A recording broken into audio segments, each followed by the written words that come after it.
Thank you for joining me, Mr. Matt Taylor. It's a real privilege, mate. We're in your kitchen in Sydney while the Yes. kids are out and about, which is familiar to a lot of us that are working from home in this COVID climate.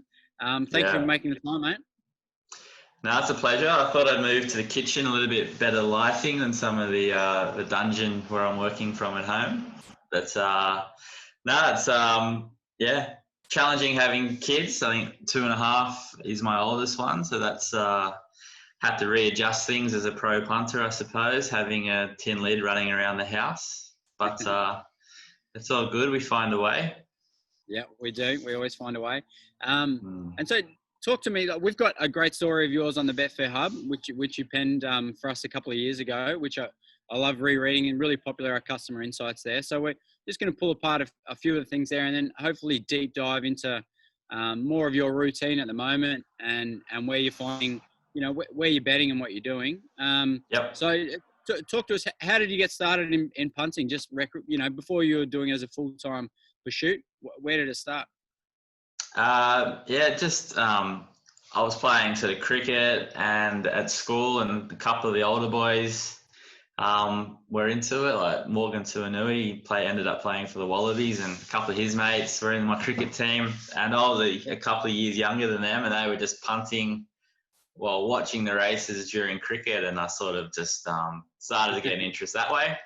And just as most of us do, we just keep punting, from through your early sort of 20s, and you lose, you bet small and you lose, and you're always learning and stuff like that. So I started off being in sports teams, and just it was just a way for us to pass time playing cricket, and especially if you got out for a duck or something, which was a little bit too common for me sometimes. My innings were brief, but so just through mates, and just after I decided, after sort of 10 or 15 years of that, I really decided I wanted to make a go of it somehow, and I was able to land a job trading at Bet Choice, which is then Unibet. Yeah, right. So what year are we talking then? Is this like 2010, 2012?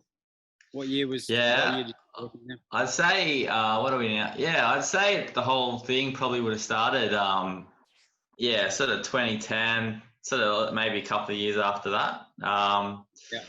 So I suppose professionally it's coming up to 10 years in the industry officially.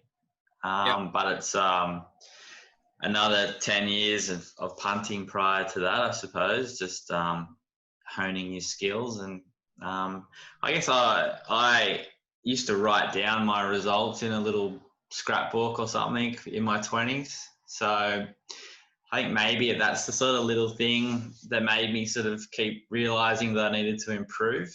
If you just sort of kid yourself and never know how you're actually going, you probably just meander through your whole life, just losing and not improving. So I started as maybe in my late teens, back in the cricket days when at school. Even if I did $20, I'd write it in my little notebook. I was down 20, then I try and win 30 next week, and it's just that's how it all started.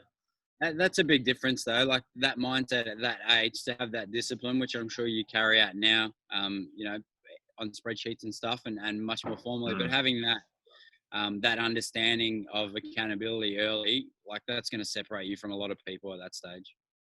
Yeah, accountability is a important thing. I think you back a loser. You see a lot of the mugs out there. Maybe not mugs is probably a strong word, but people that don't win, if they back a loser, the first thing they want to do is start blaming jockeys and trainers and stuff like that. It's not. You really need to own all your decisions. Your bets need to take into consideration, there's a chance this jockey might be instructed to go back. That if a jockey goes back, I have to sort of expect that. I have to own that decision. Being accountable and not blaming others, basically. Even when you back a winner, maybe you got lucky. You've actually got to tell yourself, geez, I didn't have that horse leading. If it wasn't for the favourite taking a sit, I wouldn't have won that race. And you really have to be harsh on yourself, which is it's not good to always be like down and doubting, but it does make you strive to be better. And it's the only way to sort of get better.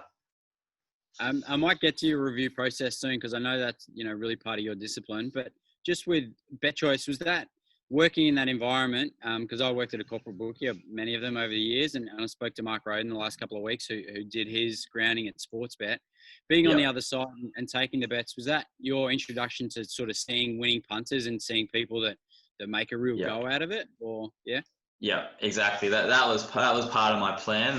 The first thing was, how can I sort of get into the industry and keep getting like a solid sort of a wage out of it, and then learning and working at Bet Choice, Unibet was the perfect result. So what I was doing, I was seeing the smart punters, how they would bet, and then also the bad punters and how they would bet, and just learning and watching the differences in those two sort of types of punters is what ends up taking you to the next level. And did you get an education in terms of rating markets and stuff like that at that point from Colin Tidy and the crew? No, Tidy had moved on by that stage, and Mark Morrissey was in charge. Look, not particularly with rating markets there. It was more about, at that point, we were able to sort of, I guess you call it betting back. So, if we had a smart punter back a horse with us to win 2,000, it was our job to try and get that money off somewhere. So that in that regard, you're seeing when these people are placing their bets and what time and all that sort of stuff. And so in that regard, I was able to sort of see that. But we didn't really have a form program that we'd operate off. It was sort of up to us. And I guess if I liked a horse and it was drifting, in my head as a trader, I was like, well, if someone comes in smart now, this is going to be this horse has sort of got to the top of the market and it's going to be a good bet. So I had those little things in the back of my head. And when that bet would come through, I was like, just making mental notes. Yep, that drifted too far. So, there's education that was coming in that way. Massive. And were you there a few years, 3-4 years? How long were you in there? Probably a couple of years, I'd say it was. And then, then I got another job in the industry working for, I guess the punter show it was back then. So staying involved in gambling, punting, working with professional punters, getting their sets, seeing what they came up with, and then distributing those sets around to subscribers, I suppose. Yeah. And then when did your betting sort of escalate from being, potentially chopping out and just pickling around to being something that you want to make a go of this? Yeah. So, it probably would have been at the back end of my Punters show stint. So that would have been about 2 years at Unibet, and then another 3 or so at the Punters show. So probably 5 years working in the industry. I was sort of able to start chopping out and making a small earn, and then I was sort of on my own after that. And when you don't have a full-time job, you do have extra hours to put into the form. And to reevaluate yourself and that sort of stuff. So, it's hard to do, but the best thing to happen to me was to be out on my own, have no other option other than to start making a profit. Yeah, exactly. The pressure of delivering for your family or your partner or whatever, really does spur you on in a way that you don't really understand until you're in that position. Yeah, right. And were you able to grind out a full-time income straight away? I anticipate there's a couple of hiccups. I kicked hard to start with, so that was really good. Gave me some breathing space. I don't know. Might have had some tougher periods that bring you back to reality. And then, I always sort of tried to pick up a little bit of casual sort of work along the way, whether it was doing stuff for you guys or, other sort of pieces around the internet for, having a little bit of solid stuff coming in just to something to rely on was a nice thing. But it wasn't enough to sort of sustain me. But it was good to have. Takes the pressure off a little bit, I suppose. But Yeah, that's exactly. great that you had the good variance early, and someone's taking care of you, and then away we go. Yeah, yeah, exactly. Yeah, I worked really hard, and it paid off.